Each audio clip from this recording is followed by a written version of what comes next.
नमस्कार दर्शकों, इस वक्त हमारे साथ मौजूद हैं सुप्रीम कोर्ट के प्रख्यात वकील डॉक्टर एपी सिंह।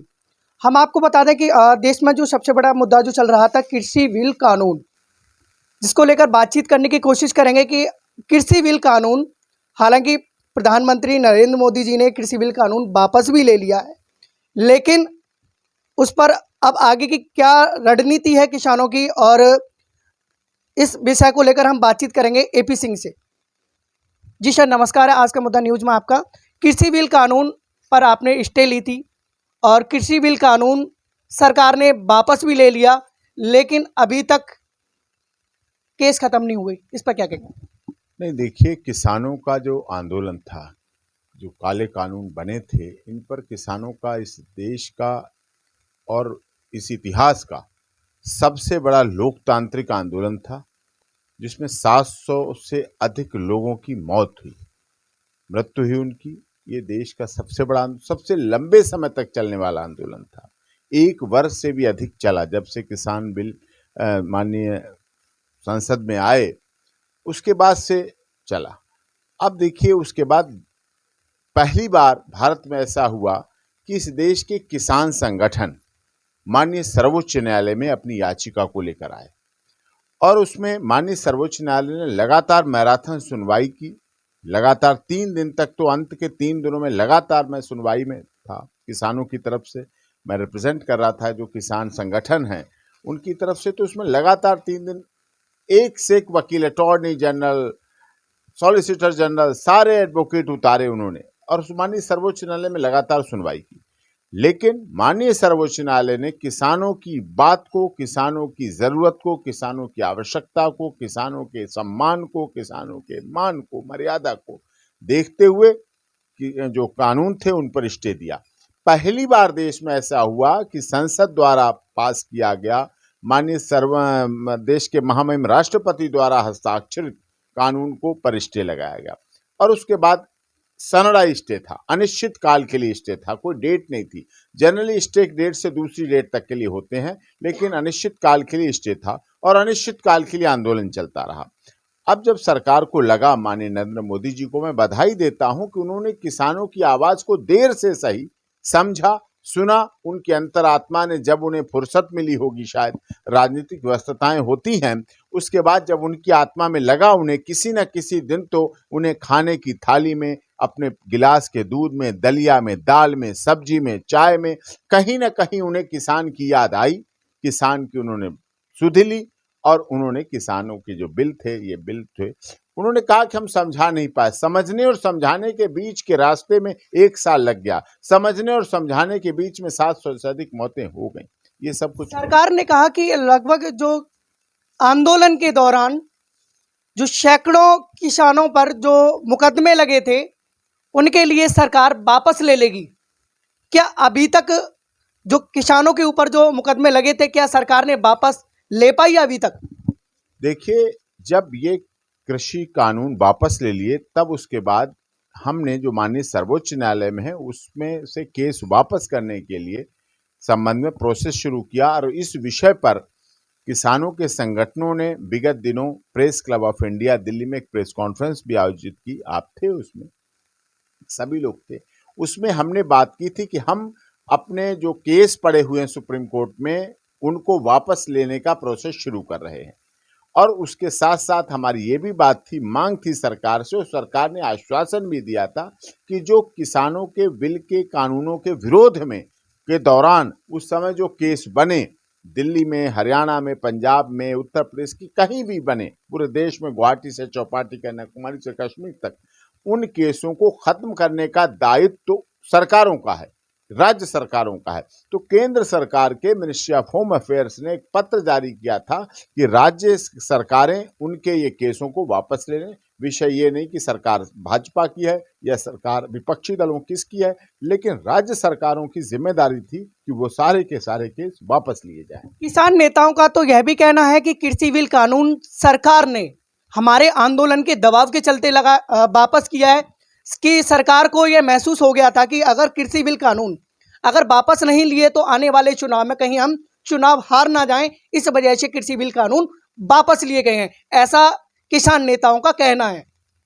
देखिए, हमारे देश के संविधान को जो डॉक्टर भीमराव अंबेडकर जी की संविधान निर्मात्री समिति ने जो हमारे संविधान बनाया बाबा साहब भीमराव अंबेडकर जी के उसमें नेतृत्व में, वो संविधान की खूबसूरती है। ये विशेषता है हमारे देश की संविधान की, और दुनिया का सबसे बड़ा हस्तलिखित संविधान है ये। और उसमें यही खूबसूरती है कि 5 साल के दौरान आपको लोकतंत्र की रक्षा के लिए, आप चाहे कितनी मेजॉरिटी की सरकार में हों, चाहे कितने बड़े राजनीतिक दल के व्यक्ति हों, आपको लोगों की सुननी पड़ेगी, जनता जनार्दन के बारे में चिंता करनी पड़ेगी। और लेकिन नरेंद्र मोदी जी ने, प्रधानमंत्री जी ने कहा था कि कृषि बिल कानून हमारी सरकार कृषि बिल कानून के लिए, जनता के लिए और किसानों के लिए सही तरीके से समझा नहीं पाई, उसमें विफल रही। इस वजह से हम कृषि बिल कानून को वापस ले रहे हैं, ऐसा प्रधानमंत्री नरेंद्र मोदी जी का कहना है। हाँ, नहीं, उन्होंने संवेदना व्यक्त की उनका किसानों कहना के यह साथ। भी है कि हम किसी दबाव के चलते वापस नहीं ले रहे हैं, हमारी सरकार कृषि बिल कानून के लिए, किसानों के लिए समझा नहीं सकी, जिस वजह से हम वापस ले रहे हैं। तो लोकतंत्र की यही खूबसूरती है, जब समझा ना पाए आप, बड़ी संख्या में लोगों को समझा ना पाए। देखिए, हमारे देश का केंद्रीय मंत्रिमंडल होता है, संसद होती है, संसद में विरोध हुआ, संसद में हंगामा हुआ, संसद देश की सबसे बड़ी पंचायत है, और उसमें संसद प्रतिनिधि हर राज्य के, हर जिले के, हर संसदीय क्षेत्र के प्रतिनिधि वहां बैठे हैं।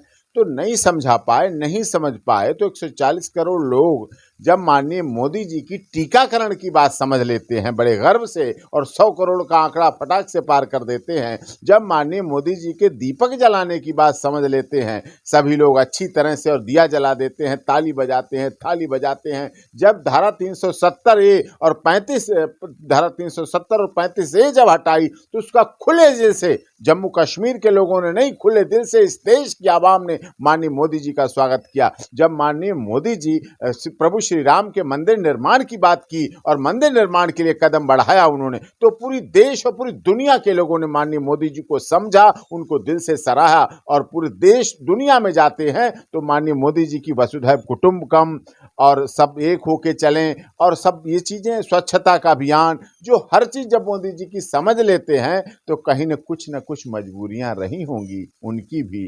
कोई यूं ही बेवफा नहीं होता है। मोदी जी बेवफा होने वाले व्यक्ति नहीं है अपने देश के 140 करोड़ लोगों के लिए। वो 140 करोड़ लोगों के दिलों में धड़कते हैं, लेकिन कुछ न कुछ मजबूरियां उनकी रही होंगी, इसलिए बेवफाई हुई। उन्होंने बेवफाई दूर कर दी। उन्होंने कहा ठीक है, हम नहीं समझा पाए, नहीं समझ पाए, लेकिन फिर भी हम कानून वापस लेते हैं। इसे कोई लोग, राजनीतिक दल हैं, देखिए राजनीतिक में सत्ता विपक्ष, कोई कहता है हमारे दबाव में लिया, कोई कहता है चुनाव के दबाव में लिया। चुनाव होता है इसीलिए, दबाव बनाने के लिए तो चुनाव होता है कि अगर आप 5 साल अच्छे काम नहीं करेंगे, हम आपको बदल देंगे। किसान नेताओं का तो यह भी कहना है कि जो पहले उनकी कृषि बिल कानून वापस लेने की मांग थी, और उसके बाद में कृषि बिल कानून वापस लेने के बाद में भी सरकार के, अब किसानों का कहना है कि जो सैकड़ों, 700 से ज़्यादा जो किसानों की आंदोलन के तहत जो शहादत हुई है, उनके लिए मुआवजे की मांग की गई है। आप इस पर क्या कहेंगे? नहीं, देखिए, मुआवजा तो राज्य सरकारों का देने का काम है, देती हैं। कहीं कहीं मंदसौर कांड हुआ था, आपको याद होगा, मंदसौर में किसानों की हत्या हुई थी। उस समय 1-1 करोड़ रुपए उनके परिवार को नौकरी दी गई थी। 1-1 करोड़ रुपए भी दिया गया, नौकरी भी दी गई, लेकिन केस उस समय वापस नहीं हो सके थे, वो अब भी चलते हैं। वो बात रह गई थी। अब की समझौते में ये है, कुछ मांग शहीदों को शहीद का दर्जा देने की है, कुछ को मुआवजा देने की बात है। उनको मुआवजा राज्य सरकार को देना चाहिए, बहुत राज्य सरकारों के लिए छोटी चीज़ है। अपने किसानों के लिए पंजाब सरकार ने हाथ बढ़ाया है, दिल खोला है। पंजाब सरकार तो जो किसान आंदोलन में जो केस बने थे, उन मुलजिमों को भी 2 लाख रुपए दे रही है, तो वो कंपनसेशन भी दे रहे हैं, मृतकों को भी दे रहे हैं, और उनको भी दे रहे हैं। राजनीति तरह तरह की है, अपनी अपनी राजनीति की अपनी अपनी तरह की सोच है, अपनी विचारधारा है, अपना तरह का है, लेकिन करना चाहिए उन्हें, इस बात को अवश्य करना चाहिए। किसान आंदोलन के दौरान जब प्रोटेस्ट कर रहे थे किसान, उस समय सरकार का कहना था कि इसमें खालिस्तानी और अन्य इंटरनेशनल रैकेट देशों का भी इसमें एक आंदोलन को लेकर उन्होंने बहुत बड़ा षड्यंत्र बताया था। नहीं, वो नहीं सक्सेस हुए। उनकी जीत हुई है, क्योंकि आंदोलन में उन्होंने बताया था कि आंदोलन के दौरान जिसमें इंटरनेशनल जो खालिस्तानी वगैरह जो और भी देश हैं, कि आंदोलन को लेकर जो किसानों के लिए आक्रोश में और अफवाह फैलाने का काम कर रहे हैं। देखिए, माननीय मोदी जी ने एक तीर से दो निशान साधे हैं। उन्होंने कहा खालिस्तानी कुछ घुस गए हैं। देखिए, कोई भी आंदोलन होता है, एक शादी ब्याह तक छोटा सा होता है, उसमें भी असामाजिक तत्व घुस जाते हैं, स्नेचर घुस जाते हैं, जेब कतरे घुस जाते हैं, वो भी तो ये तो बहुत बड़ा आंदोलन था। हो सकता है कुछ ऐसे असामाजिक तत्व जो देश विरोधी गतिविधियों में अग्रिम रहते हों, देश विरोधी कार्य करने में आगे रहते हों। जब भारत हारता है क्रिकेट में और पाकिस्तान जीतता है तो ऐसे लोग इस देश में रहते हुए भी पटाखे चलाने की हिम्मत करते हैं, पटाखे चलाते हैं। तो ऐसे असामाजिक तत्व के लोग घुस गए आंदोलन। तो माननीय मोदी जी ने एक तीर से दो निशाने किए। इस किसान बिल को वापस लेकर उन ऐसे असामाजिक तत्व जो इस तरह के मूवमेंट को बढ़ा रहे थे, जैसा कि आप कह रहे हैं खालिस्तान की, लेकिन प्रत्येक सरदार को, सिख को यदि खालिस्तानी कह दिया जाए वो गलत है। इस देश में चंद्रशेखर आजाद, सरदार भगत सिंह जैसे लोग भी रहे हैं जिन्होंने, गुरु गोविंद सिंह ने इस देश के मान सम्मान मर्यादा के लिए, अपने रक्षा के लिए, धर्म की रक्षा के लिए, धर्मो रक्षते रक्षिता, धर्म की रक्षा से ही सब कुछ रक्षा होती है, इसको मानते हुए अपने बच्चों की कुर्बानी दे दी थी। तो इसलिए केवल सारे सिख संप्रदाय के लोग खालिस्तानी हो गए, मैं इस बात से तकल्लुफ नहीं रहता हूं, ये गलत है। हाँ, कुछ असामाजिक तत्व हर धर्म में है, हर जाति में है, हर क्षेत्र में है, हर भाषा में है, हर संप्रदाय में, उसको इस बात से नहीं जोड़ा जा सकता। क्या संसद में बैठे हुए सांसद क्रिमिनल केसेस के क्रिमिनल हिस्ट्री वाले नहीं है? क्या विधानसभा में जो विधायक और मंत्री बने बैठे हैं उनकी क्रिमिनल हिस्ट्री और बैकग्राउंड नहीं है? वो भी आपराधिक प्रवृत्ति के, आपराधिक बैकग्राउंड के लोग हैं, तो उनका भी है। तो इसलिए उसको इस आधार पर नहीं कहा जा सकता है कोई एक जाति, धर्म, क्षेत्र, भाषा या संप्रदाय का व्यक्ति है, ये नहीं है उचित। लेकिन माननीय मोदी जी ने अच्छा कार्य किया है, बधाई के पात्र हैं, और इस देश के लोगों को भी ये बधाई के पात्र हैं कि उन्होंने किसान बिल वापस लिए। उन्होंने ईगो नहीं दिखाई। लोगों का दावा था कि मोदी जी वापस नहीं लेंगे, ईगो है, वो बहुत हार्ड है। उन्होंने दिखाया कि अगर वो सर्जिकल स्ट्राइक में रात भर जग के हार्डशिप दिखा सकते हैं अपने देश के आन मान सम्मान के लिए, तो अपने किसानों के बिल वापस करके, ये कानून वापस करके सहृदयता भी दिखा सकते हैं, झुकना भी दिखा सकते हैं, नम्रता भी दिखा सकते हैं, और अपने लोगों के प्रति समर्पण का भाव भी दिखा सकते हैं। अच्छा सर, एक और सवाल। आज 16 दिसंबर 2021 है। आज निर्भया केस के लिए 9 वर्ष पूरे हो चुके हैं। अभी तक उस केस में क्या बदलाव आया सर? उस केस को 9 साल हो गए हैं, लेकिन बदलाव क्या आया, यही बात विषय है देखने के लिए। किसी भी केस की सजा दी जाती है, डेटरेंट दी जाती है मैसेज देने के लिए। निर्भया केस के प्रत्येक जजमेंट में ये ऑनरेबल कोर्ट, चाहे ट्रायल कोर्ट से लेकर ऑनरेबल सुप्रीम कोर्ट तक ही रहा कि हम इस केस के द्वारा मैसेज देना चाहते हैं, मैसेज, कठोर मैसेज देना चाहते हैं। लेकिन उस मैसेज से क्या बदलाव आया? क्या इन 9 सालों में, क्या इन 9 सालों में मर्डर रुके, गैंग रेप रुके, महिलाओं का उत्पीड़न रुका? नहीं। इसके लिए आपको नीचे से आप पनिशमेंट हमारे पास है, फांसी की सजा। सर, एक और सवाल इसी पर। आपने कहा फांसी की सजा। निर्भया केस में आप महिलाओं के खिलाफ रहे और सलीम और शबनम के केस में आप महिलाओं के साथ रहे।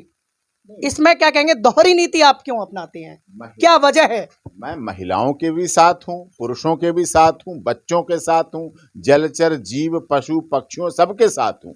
मेरा किसी से व्यक्तिगत नहीं है, किसी ने मेरी भैंस नहीं खोल रखी है जो मेरी किसी से लड़ाई है। विषय ये है, उसमें उनका उत्पीड़न किया जा रहा था, झूठे केस बना के उनको किया जा रहा था, हरेसमेंट किया जा रहा था, केवल एक महिला महिला महिला के नाम पर। आप देखिए, शबनम सलीम का प्रकरण था। शबनम सलीम में भी 7 लोगों की हत्या का आरोप था शबनम पे, और फांसी की सजा की पूरी तैयारी कर ली गई थी, जेल घर सज जाता है इस तरह से। लेकिन ह्यूमन राइट्स का वायलेशन है। फांसी की सजा अपने में ही सरकारी हत्या है, सरकारी सिस्टम के द्वारा सरकारी हत्या है। उसमें सुधरने का मौका आप नहीं दे पाते हैं, आप उनको अवसर नहीं दे पाते हैं, बदलने का मौका नहीं दे पाते हैं। अब गांधी और गोडसे की बात हो रही है, गोडसे को भी लोग अच्छा कहने लगे, उस समय फांसी दे दी गई। इस तरह से ये बात जो है, ये विषय बहुत महत्वपूर्ण है कि हमारी महिलाओं की सुरक्षा का विषय केवल इतना नहीं माना जाए। इस देश में महिलाओं की सुरक्षा के विषय के लिए आपको एजुकेशन से नीचे से चलना पड़ेगा। हमारे जो बच्चे हैं, वहाँ बच्चा बेटा और बेटी यहाँ पहुँचते, लेकिन इस देश में पता क्या कहा जाता है, बेटी बचाओ बेटी पढ़ाओ। क्या बेटों को मरवाओ, बेटों को मरवा दो, क्या बेटों को क्या करो। अब एक राजनीतिक पार्टी की बात करें, उन्होंने कहा लड़की हूं लड़ सकती हूं, तो क्या मर्द हूं मर सकता हूं नारा आना चाहिए कि मर्द है मरने के लिए बना है, लड़की है लड़ सकती है।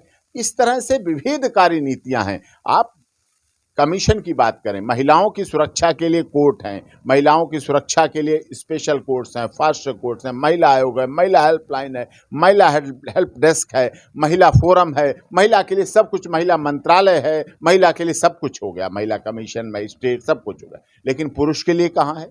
पुरुष के लिए मंत्रालय कहाँ है? पुरुष के लिए हेल्पलाइन कहाँ है? पुरुष आयोग कहाँ है? पुरुष के लिए कमीशन कहाँ है? पुरुष के लिए कोर्ट कहाँ है? पुरुष के लिए हेल्प डेस्क कहाँ है? पुरुष की हेल्पलाइन बैंड कहाँ है? तो आपका कहना है कि इन सब चीजों का गठन होना चाहिए फिर? हाँ, बिल्कुल गठन होना चाहिए। हमारे देश का संविधान देखिए, बाबा साहब भीमराव अंबेडकर जी की संविधान निर्मात्री समिति कितनी महान है, जिसमें सबको भारत के संविधान के प्रेम्बल में कहा गया है, हम भारत के लोग भारत को संप्रभु सम बनाएंगे ना, जिसमें जाति, क्षेत्र, भाषा, लिंग के आधार पर कोई भेद नहीं होगा। ये भेद है, ये भारत के संविधान की धज्जियां उड़ाई जा रही हैं।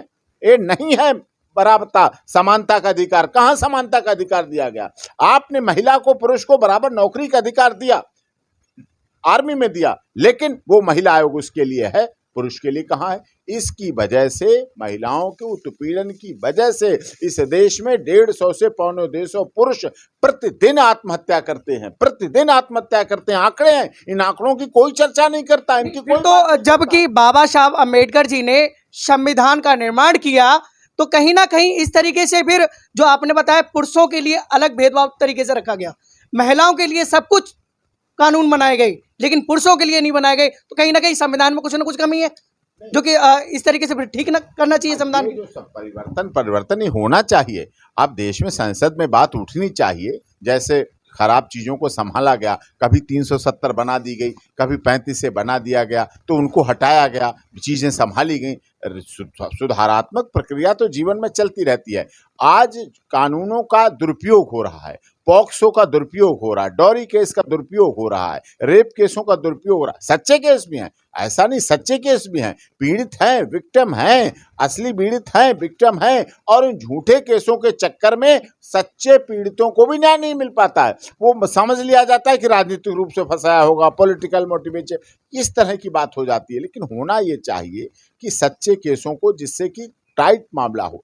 अब क्या होता है, कंप्रोमाइज बाद में हो जाते हैं, बाद में चीज़ें क्वैश हो जाती हैं, हाई कोर्ट से क्वैशिंग लग जाती है। ये चीज़ नहीं आनी चाहिए, ये बदलाव आना चाहिए। जब तक ये बदलाव नहीं आएगा तब तक हमारे देश की महिलाएं, और हमारा देश का महिलाओं का इतिहास बहुत मान रहा है, सीता, सावित्री, गार्गी, अपाला, अनुसुईया, रजिया, सुल्ताना, ये बहुत महान इतिहास रहा है, इसको कोई बदल नहीं सकता। इतिहास हमारा रहा है, आज की बात नहीं है। आप आज महिला की सुरक्षा की बात करते हैं, आप आज महिला को आर्मी में भर्ती करने की बात की गई, अभी की गई, लेकिन हमारे देश के इतिहास में राजा दशरथ के समय कैकेयी युद्ध लड़ने जाती थी। आपको याद है कैकेयी को राजा दशरथ ने वरदान क्यों दिए थे? जब उन्हें युद्ध के दौरान रथ का पहिया निकल रहा था तो उन्हें हाथ से पकड़ लिया था और कहा था युद्ध करिए राजा दशरथ। युद्ध करती थी, यानी कि महिला युद्ध में थी, कैकेयी युद्ध में थी, युद्ध में जाती थी। हाड़ा रानी, रजिया सुल्ताना, झांसी की रानी लक्ष्मीबाई युद्ध करती थी बाकायदा। तो आज पहले महिला बहुत पावरफुल थी, आज के कानून के तहत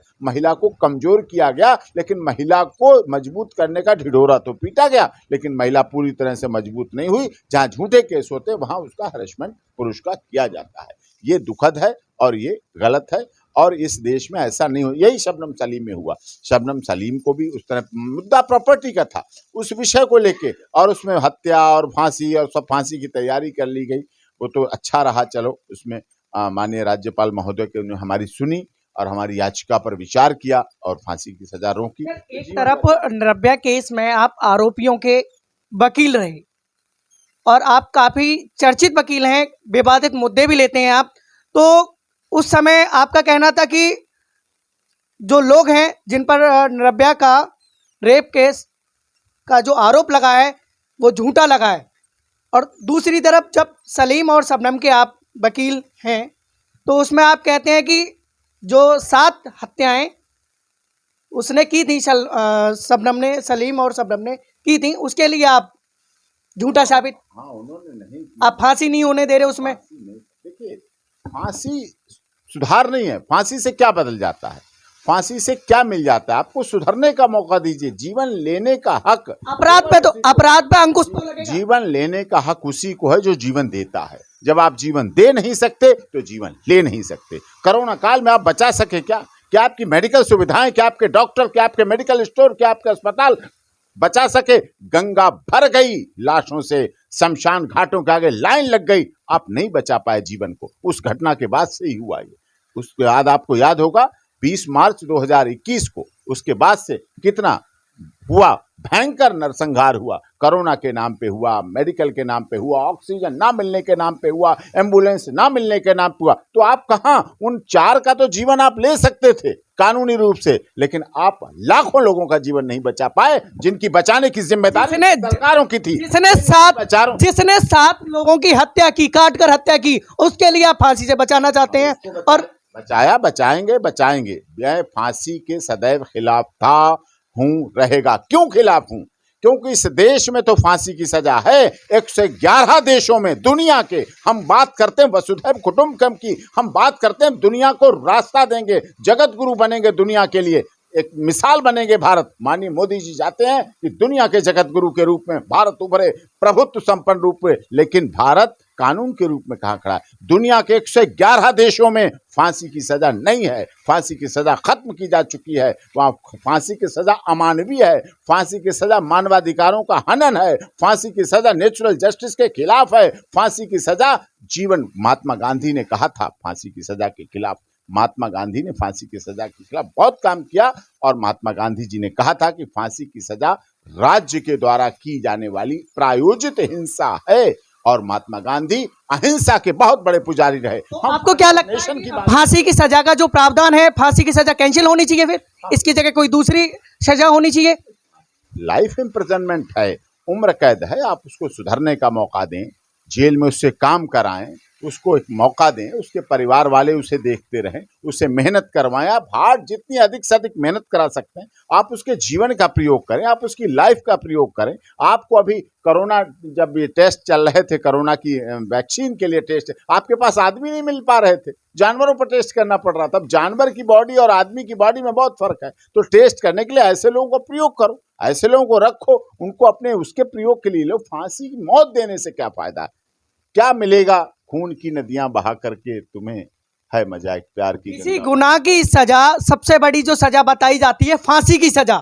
अगर फांसी की सजा ही अगर खत्म कर दी जाएगी तो आखिर अपराध पर अंकुश सरकार कैसे लगाएगी? क्या आतंकवादियों को फांसी दी आपने? हम उनकी फांसी की सजा के खिलाफ नहीं। आतंकवादी हैं, प्रीमेडिटेड आए हैं देश में, हिंसा करने आए हैं, और ऐसी हिंसा करने आए। मुंबई बम कांड हुआ, करोल बाग कांड हुआ, वाराणसी कांड हुआ, जयपुर कांड हुआ, बम ब्लास्ट किए, सैकड़ों लोग मारे जाते हैं। मुंबई में हुआ, जम्मू कश्मीर में रोजाना होता है। इस तरह से मैं उसकी बात नहीं, आतंकवादियों की बात नहीं कर रहा हूं। लेकिन क्या फांसी की सजा देने से आतंकवाद रुक गया? फांसी की सजा देने से हत्याएं इस देश में रुक गईं? फांसी की सजा देने से राजनीतिक हत्या रुक गई? सरदार बेंत सिंह, उनकी फांसी के देने से राजनीतिक हत्याएं रुक गईं? क्या आज राजनीतिक हत्याएं नहीं होती हैं?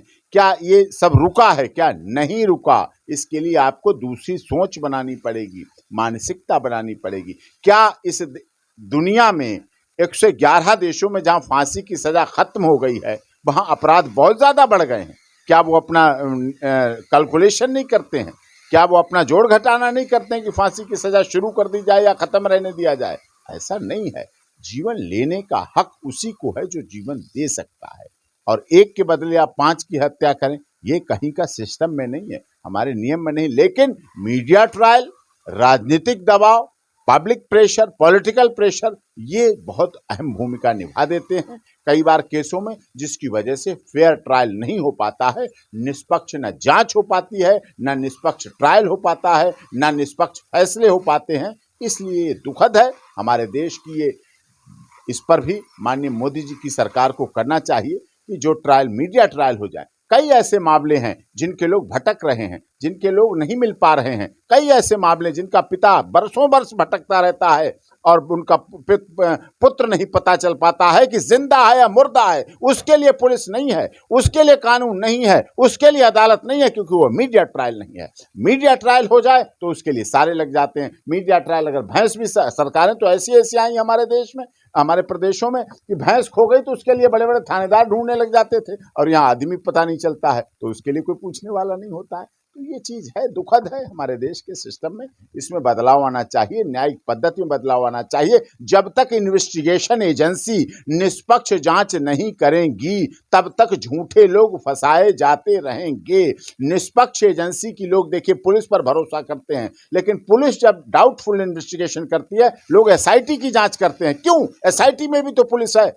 सीबीआई की जांच करते हैं कि हमारे केस में सीबीआई जांच होनी चाहिए। सीबीआई में तो पुलिस है, कोई बाहर के तो नहीं है, वो है तो हमारे देश के पुलिस अधिकारी, लेकिन कार्य प्रणाली उनकी अलग है। उनकी पुलिस की कार्य प्रणाली ढुलमुल है, तभी लोग एसआईटी, सीबीसीआईडी की बात करते हैं। उससे हटते हैं तो सीबीआई की जांच करते हैं, और जांचों में फर्क आता है, चीजें पलट जाती हैं, उलट जाती हैं। तो कहने का मतलब जांच एजेंसियां बढ़ा दी जाएं तो उससे तो अपराध पर अंकुश लग सकता है, फिर निष्पक्ष जांच हो सकती है। जांच एजेंसियों को निष्पक्ष बना दिया जाए, निडर बना दिया जाए, निर्भर बना दिया जाए। तो अभी क्या जो जांच एजेंसियां हैं कि दबाव में, पॉलिटिशियन दबाव में है, सरकार के दबाव में काम करती हैं, फिर क्या? सरकार के दबाव की तो बात छोड़िए, जांच एजेंसियों जो नीचे है, विधायक तक का बड़ा महत्व होता है, सांसद तक का बहुत महत्व होता है, लोकल राजनीतिज्ञों का बड़ा महत्व होता है। थाने में वहाँ उनकी बहुत चल जाती है, उनकी वजह से बहुत मामले गड़बड़ होते हैं। उच्च स्तरीय बात नहीं कर रहे हैं, मैं बहुत हाई प्रोफाइल मैटर की बात नहीं कर रहे आप। मैं लखीमपुर खीरी जो किसान हत्या उसकी बात नहीं कर रहा, मैं हाथरस की बात नहीं कर रहा हूँ। ये इन केसों को, हाथरस में मैं डिफेंस काउंसिल हूँ, मैंने देखा है सब कुछ पास से, तो क्या क्या होता है मैं उनकी बात कर रहा हूँ। यहाँ के केस की बात कर रहा हूँ, रोहिणी कोर्ट की बात कर रहा हूँ, राजेंद्र सिंह का केस है, इतने दिन हो चुके हैं, उनके बेटे का नहीं पता चल रहा है। पुलिस एक थाने से दूसरे थाने, तीसरे थाने में जांचें बदलती रहती है, भागती रहती है, लेकिन कहीं भी उन्हें केस का न्याय नहीं मिल पा रहा। उनका बच्चा आज तक नहीं मिला। जांच एजेंसी क्या कर रही है, कोर्ट क्या कर रही है, न्यायालय कहाँ जाए? एसएस जस्टिस फॉर ऑल न्याय का बोर्ड पढ़ते हैं, कोर्ट के बाहर लिखा न्याय सबके लिए, लेकिन अपने गिरेबान में झांक के देखते हैं, न्याय नहीं मिल रहा, मुझे न्याय मेरे लिए नहीं है।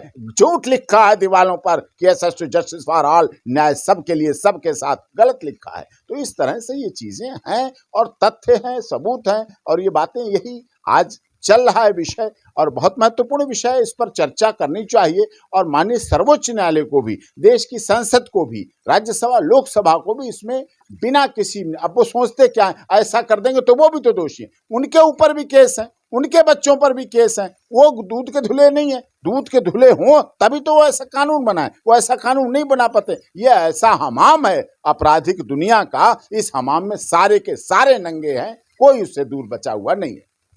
हमने लगभग जो और काफ़ी मुद्दे थे उन पर लेकर सुप्रीम कोर्ट के चर्चित वकील हैं उनसे बातचीत करने की कोशिश की। हालांकि उन्होंने जो कृषि बिल कानून को लेकर भी कई सारी बातें और भी मुद्दे उन्होंने उठाए। बने रहिए हमारे साथ। कैमरा पर्सन पंकज के साथ संवाददाता राजा, दिल्ली।